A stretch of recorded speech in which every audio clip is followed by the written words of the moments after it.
इस YouTube में आए हुए सभी का मुरली स्टूडियो ग्रुप की ओर से बहुत बहुत स्वागत। जो नए हैं, आप इस चैनल को सब्सक्राइब कीजिए। इस चैनल के माध्यम से शैक्षणिक यानी एजुकेशनल इन्फॉर्मेशन आप तक पहुंचाया जाता है और शेयर भी कीजिए ताकि आपके दोस्तों को भी इस महत्वपूर्ण जानकारी का अवश्य लाभ हो। दोस्तों, आज का विषय है सूर्य। सूर्य के बारे में इस वीडियो के माध्यम से जानकारी पहुंचाने का प्रयास कर रहा हूं। तो शुरुआत करते हैं आज के विषय को। सूर्य अथवा सूरज सौरमंडल के केंद्र में स्थित एक तारा, जिसके चारों तरफ पृथ्वी और सौरमंडल के अन्य अवयव घूमते हैं। सूर्य हमारे सौरमंडल का सबसे बड़ा पिंड है और उसका व्यास लगभग 13,90,000 किलोमीटर है। 113 गुना अधिक है, जो पृथ्वी से 113 गुना तक ऊर्जा का यह शक्तिशाली भंडार मुख्य रूप से हाइड्रोजन और हीलियम गैसों का एक विशाल गोला है। परमाणु विलय की प्रक्रिया द्वारा सूर्य अपने केंद्र में ऊर्जा पैदा करता है। सूर्य से निकली ऊर्जा का छोटा सा भाग ही पृथ्वी पर पहुंचता है, जिसमें से 15% अंतरिक्ष में परावर्तित हो जाता है। 30% पानी को भाप बनाने में काम आता है और बहुत सी ऊर्जा पेड़ पौधे समुद्र सोख लेते हैं। इसकी मजबूत गुरुत्वाकर्षण शक्ति विभिन्न कक्षाओं में घूमते हुए पृथ्वी और अन्य ग्रहों को इसकी तरफ खींच कर रखती है।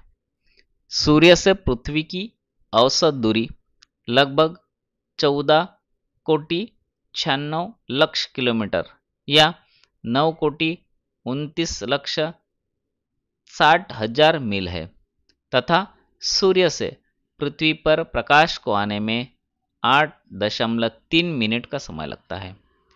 इसी प्रकाशीय ऊर्जा से प्रकाश संश्लेषण नामक एक महत्वपूर्ण जैव रासायनिक अभिक्रिया होती है, जो पृथ्वी पर जीवन का आधार है। यह पृथ्वी के जलवायु और मौसम को प्रभावित करता है। सूर्य की सतह का निर्माण हाइड्रोजन, हीलियम, लोहा, nickel, oxygen, silicon, sulphur, magnesium, carbon, neon, calcium, chromium इन तत्वों से हुआ है। इनमें से हाइड्रोजन सूर्य के सतह की मात्रा का 74% तथा हीलियम 24% है।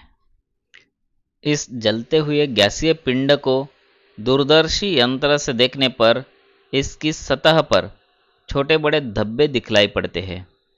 इन्हें सौर कलंक कहा जाता है।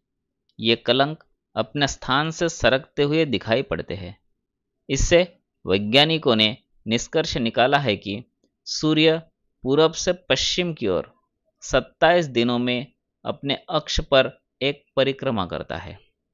जिस प्रकार पृथ्वी और अन्य ग्रह सूरज की परिक्रमा करते हैं, उसी प्रकार सूरज भी आकाश गंगा के केंद्र की परिक्रमा करता है। इसको परिक्रमा करने में 22 से 25 करोड़ वर्ष लगते हैं। इसे एक निहारिका वर्ष भी कहते हैं। सूर्य एक जी टाइप मुख्य अनुक्रम तारा है, जो सौरमंडल के कुल द्रव्यमान का लगभग 99.86% समाविष्ट करता है। करीब 90 लाखवें भाग के अनुमानित चपटेपन के साथ यह करीब करीब गोलाकार है। इसका मतलब है कि इसका ध्रुवीय व्यास इसके भूमध्य रेखीय व्यास से केवल 10 किलोमीटर से अलग है। जैसा कि सूर्य प्लाज्मा का बना है और ठोस नहीं है, यह अपने ध्रुव पर की अपेक्षा अपनी भूमध्य रेखा पर ज़्यादा तेजी से घूमता है। यह व्यवहार अंतरीय घूर्णन के रूप में जाना जाता है और सूर्य के संवहन एवं कोर से बाहर की ओर अत्यधिक तापमान ढलान के कारण पदार्थ की आवाजाही की वजह से हुआ है। यह सूर्य के वामावर्त कोणीय संवेग के एक बड़े हिस्से का वहन करती है, जैसा क्रांतिवृत्त के उत्तरी ध्रुव से देखा गया, और इस प्रकार कोणीय वेग पुनर्वितरित होता है। इस वास्तविक घूर्णन की अवधि भूमध्य रेखा पर लगभग 25.6 दिन और ध्रुव में 33.5 दिन की होती है। हालांकि सूर्य की परिक्रमा के साथ ही पृथ्वी के सापेक्ष हमारी लगातार बदलती स्थिति के कारण इस तारे का अपनी भूमध्य रेखा पर स्पष्ट घूर्णन करीबन 28 दिनों का है। इस धीमी गति के घूर्णन का केंद्रापसारक प्रभाव सूर्य की भूमध्य रेखा पर के सतही गुरुत्वाकर्षण से 1.8 करोड़ गुना कमजोर है। ग्रहों के ज्वारीय प्रभाव भी कमजोर है और सूर्य के आकार को खास प्रभावित नहीं करते हैं। सूर्य एक पॉपुलेशन या भारी तत्वयुक्त सितारा है। सूर्य का यह गठन एक या एक से अधिक नजदीकी सुपरनोवाओं से निकली धनुषाकार तरंग द्वारा शुरू किया गया हो सकता है। ऐसा तथाकथित पॉपुलेशन सितारों में इन तत्वों की बहुतायत की अपेक्षा सौरमंडल में भारी तत्वों की उच्च बहुतायत ने सुझाया है, जैसे कि सोना और यूरेनियम। ये तत्व किसी सुपरनोवा के दौरान ऊष्माशोषी नाभिकीय अभिक्रमण द्वारा अथवा किसी दूसरी पीढ़ी के विराट तारे के भीतर न्यूट्रॉन अवशेषण के माध्यम से रूपांतरण द्वारा उत्पादित किए गए हो सकने की सर्वाधिक संभावना है। सूर्य की चट्टानी ग्रहों के माफिक कोई निश्चित सीमा नहीं है। सूर्य के बाहरी हिस्सों में गैसों का घनत्व उसके केंद्र से बढ़ती दूरी के साथ तेजी से गिरता है। बहरहाल इसकी एक सुपरिभाषित आंतरिक संरचना भी है जो आगे वर्णन किया गया है। सूर्य की त्रिज्या को इसके केंद्र से लेकर प्रभामंडल के किनारे तक मापा गया है। सूर्य का बाह्य प्रभामंडल दृश्यमान अंतरिम परत है। इसके ऊपर की परतें नग्न आंखों को देखने लायक पर्याप्त प्रकाश उत्सर्जित करने लिहाज से काफी ठंडी या काफी पतली है। एक पूर्ण सूर्यग्रहण के दौरान तथापि जब प्रभामंडल को चंद्रमा द्वारा छिपा लिया गया, इसके चारों ओर सूर्य के कोरोना का आसानी से देखना हो सकता है। सूर्य का आंतरिक भाग प्रत्यक्ष प्रेक्षणीय नहीं है। सूर्य स्वयं ही विद्युत चुंबकीय विकिरण के लिए अपारदर्शी है। हालांकि जिस प्रकार भूकंप विज्ञान पृथ्वी के आंतरिक गठन को प्रकट करने के लिए भूकंप से उत्पन्न तरंगों का उपयोग करता है, सौर भूकंप विज्ञान का नियम इस तारे की आंतरिक संरचना को मापने और दृष्टिगोचर बनाने के लिए दाब तरंगों, जिसे पराध्वनि कहते हैं, इसका इस्तेमाल करता है। इसकी गहरी परतों की खोजबीन के लिए कंप्यूटर मॉडलिंग भी सैद्धांतिक औजार के रूप में प्रयुक्त हुए हैं। सूर्य का कोर इसके केंद्र से लगभग सौर त्रिज्या के लगभग 20 से 25% का विस्तारित माना गया है। इसका घनत्व 150 ग्राम ऑब्लिक सेमीघन तक पानी के घनत्व का लगभग 150 गुना और तापमान 15.7 करोड़ केल्विन के करीब का है। इसके विपरीत सूर्य की सतह का तापमान लगभग 5800 केल्विन है। सोहो मिशन डेटा के हाल के विश्लेषण विकिरण क्षेत्र के बाकी हिस्सों की तुलना के कोर के तेज घूर्णन दर का पक्ष लेते हैं। सूर्य के अधिकांश जीवन में ऊर्जा प्रोटॉन प्रोटॉन श्रृंखला कहने वाली एक चरणबद्ध श्रृंखला के माध्यम से नाभिकीय संलयन द्वारा उत्पादित हुई है। यह प्रक्रिया हाइड्रोजन को हेलियम में रूपांतरित करती है। सूर्य की उत्पादित ऊर्जा का मात्र 0.8% CNO चक्र से आता है। सूर्य में कोर अकेला ऐसा क्षेत्र है जो संलयन के माध्यम से तापीय ऊर्जा की एक बड़ी राशि का उत्पादन करता है। 99% शक्ति सूर्य की त्रिज्या के 24% के भीतर उत्पन्न हुई है तथा त्रिज्या के 30% द्वारा संलयन लगभग पूरी तरह से बंद कर दिया गया है। इस तारे का शेष उस ऊर्जा द्वारा तप्त हुआ है जो कोर से लेकर संवहनी परतों के ठीक बाहर तक विकिरण द्वारा बाहर की ओर स्थानांतरित हुई है। कोर में संलयन द्वारा उत्पादित ऊर्जा को फिर उत्तरोत्तर कई परतों से होकर और प्रभामंडल तक यात्रा करनी होती है, इसके पहले कि वह सूर्य प्रकाश अथवा कणों की गतिज ऊर्जा के रूप में अंतरिक्ष में पलायन करती है। कोर में प्रोटॉन प्रोटॉन श्रृंखला दर एक सेकंड 9.2 गुणिला 10⁻37 बार पाई जाती है।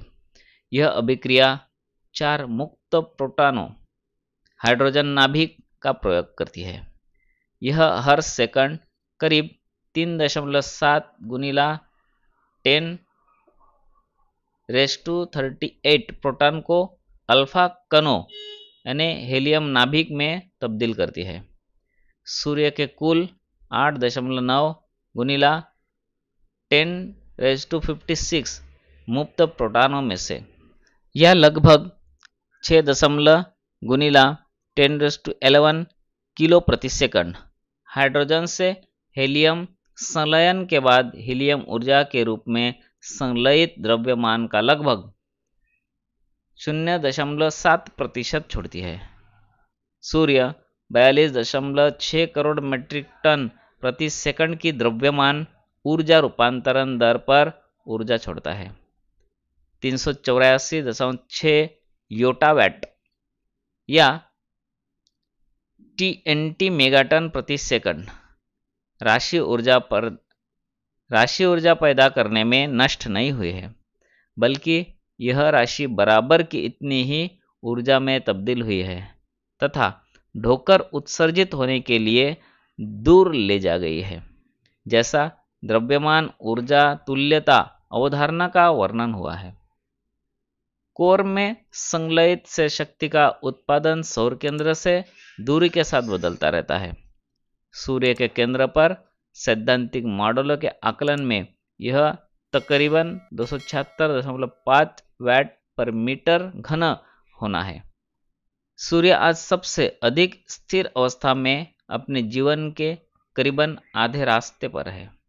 इसमें कई अरब वर्षों से नाटकीय रूप से कोई बदलाव नहीं हुआ है और आगामी कई वर्षों तक यूं ही अपरिवर्तित बना रहेगा। हालांकि एक स्थिर हाइड्रोजन दहन काल के पहले का और बाद का तारा बिल्कुल अलग होता है। सूर्य एक विशाल आणविक बादल के हिस्से के ढहने से करीब 4.57 अरब वर्ष पूर्व गठित हुआ है, जो अधिकांशतः हाइड्रोजन और हीलियम का बना है और शायद इन्हीं ने कई अन्य तारों को बनाया है। यह आयु तारकीय विकास के कंप्यूटर मॉडलों के प्रयोग और न्यूक्लियो कॉस्मोक्रोनोलॉजी के माध्यम से आकलित हुई है। परिणाम प्राचीनतम सौरमंडल सामग्री की रेडियोमेट्रिक तिथि के अनुरूप है।